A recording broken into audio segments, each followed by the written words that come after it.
us, that's been a big piece. DRBCM is a component of that in the event we are not resilient to an attack because we don't have a protection in place to keep it alive. When the topic of resiliency came up at Cognizant, and just to provide some context, so I started exactly a year ago, and a year and a day ago at Cognizant.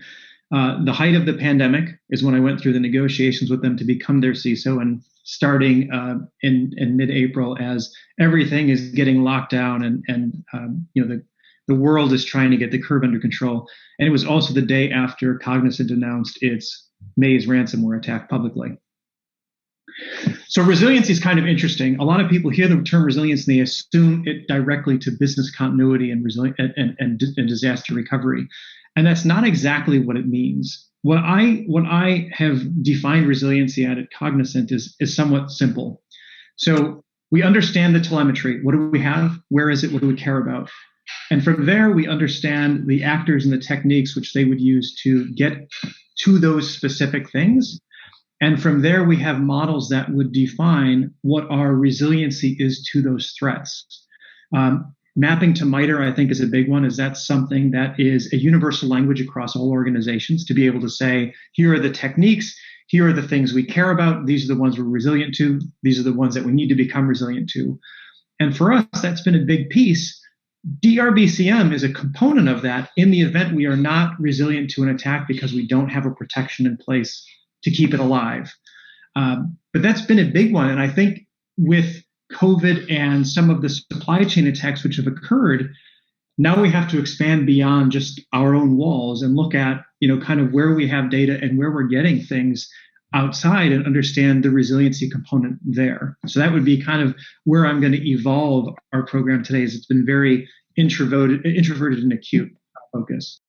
In today's era, the chances of you being able to completely avoid an intrusion or a cyber attack is very small. It's just so easy for bad guys to get in with a successful phishing campaign, for example, that your ability to detect and respond, you sort of need to, most teams need to think that they're almost always constantly under attack, because they are. And the question is, are any of those attacks today being at all successful? I think one aspect of resiliency is when you have been through an incident, and I'm sure this was a challenge for Jason if he started right as they were dealing with their May's ransomware, is it's dealing with a major intrusion, whether it's ransomware or something else, is an all-consuming activity for your technical team. And it's a career-changing experience for a technical team that goes through a truly significant major incident. Because I think as much as we try to educate cybersecurity staff and IT staff about the threats, until you have seen what a bad guy can really do in your system, sometimes you don't completely get it, or maybe you're relying on, well, we've got enough controls in place, it won't happen to us. So people who have been through a major security event are actually extremely valuable because of what they've learned in the process of doing that. But getting back to resiliency, the two things that come to my mind are one, the resiliency of our staff. And I know one of the things we're working on now with our institutions or at our institutions is, what will the post-pandemic world look like? Many people have proven that they can do their job remotely 100% of their time. So are we going to require or encourage them to spend several days a week in their office? Are we going to celebrate the real estate cost savings of saying, no, you can continue to work from home 100% and we'll go to some sort of hoteling? And that has a big impact on our staff.